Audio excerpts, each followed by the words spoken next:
Hi everyone, welcome back.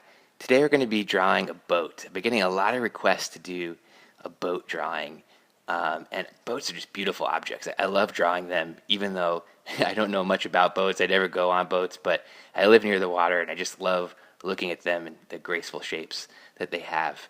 But they can be tricky objects to draw, especially to get the curves of the hull in perspective. So the way I typically like to start out is to first understand kind of the rectangle of space that the ship takes up, right? So that hull can get tricky unless you understand that first. So here I'm going to draw this rectangle in space, get a center line down, and then you'll notice I just get these kind of three basic lines of the hull, the left and right side and the underside. And once you have that in perspective, you can do a lot. So here's another angle coming at us, a little bit more of a dynamic perspective. Once we nail those three lines of the hull, everything else starts to hinge off of that. So here we have some details, some windshield, some decking, some engines. On this first one, let's say there's kind of a sunken part in the front of the boat here with some seating, and maybe some kind of a console here, and then a rear bench seat where people could kind of hang out. We'll get the decking in perspective and the engines. You can see how just getting that decking down really gives the whole thing a lot of perspective and realism. So now that you understand how to get those three lines in, let's do a little bit of a bigger view. Bam. We'll start again with those three lines of the hull, and I'm going to start to kind of break out that hull, and then get some kind of a windscreen in here. Let's do a smaller kind of a speedboat. And let's see, like maybe once we start getting in that hull, let's pop a couple of engines in the back here, just kind of interacting with this sloping rear deck. Maybe we'll do this thing where the deck kind of steps down on either side of the cockpit there. So you can see you have this raised kind of front deck, and then it sinks down as you get to the rear into this bench seat in the back where a bunch of people can hang out. Let's get the center line in there so you kind of understand where that sink is, and then from that I'll use that center line to hinge all of my decking off of.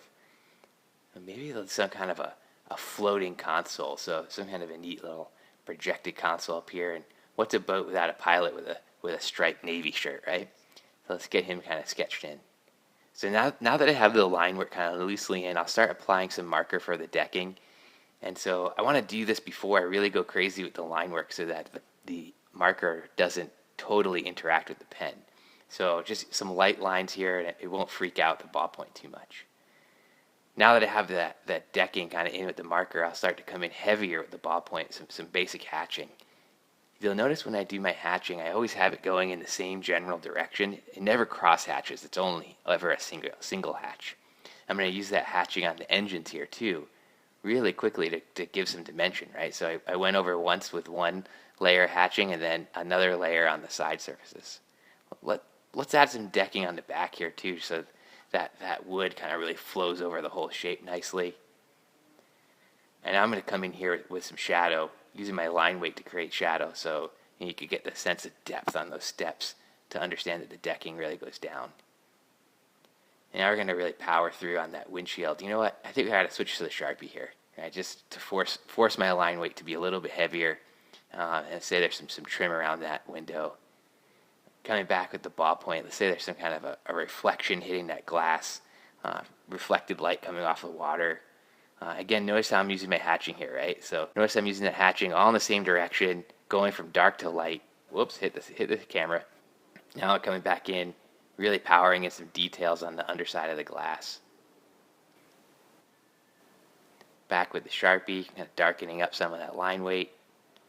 And notice how I use the Sharpie, I really let it feather out, so I could still get line weight even with a Sharpie, right? It's not just one consistent line. I can let it feather out using pressure, right, by going harder to softer with it. So now it's really starting to take shape. I have that decking in, and now I have some powered in line weight. Let's get some more dimension on this console. Maybe there's some venting details on here, and really push the underside of that. And kind of shade in that bench seat. And I think it needs some speed lines coming off, as if it's displacing water in the sketch, right? A little dimension to the side of the hull. Coming back with the Sharpie, darken up some of those window reflections, just really make that pop.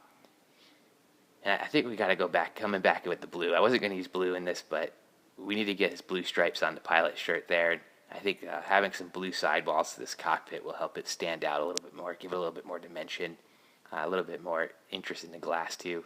When I rotate the paper, and notice that you get that stripe in the side of the hull.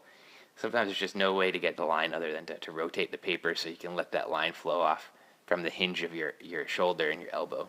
A little bit of wood grain in the decking, and you know what? I'm just not happy with the way the engines turned out, so I'm going to black them in completely with a Sharpie. And remember this technique I used a couple of weeks ago in that razor sketch, right, where I came back in with the white pencil over top of the Sharpie. So I'm going to use that technique here and mix the techniques up a little bit just to give a little bit of different dimension to those engines. Coming in with some extra white here. There you have it. Quick speedboat sketch. The sketch in total took about 30 minutes. As always, if you have any questions, feel free to comment below. And I'd love to hear your suggestions for future videos. So please comment below and subscribe if you want to see some more. All right, everybody. We'll see you next time. Happy sketching.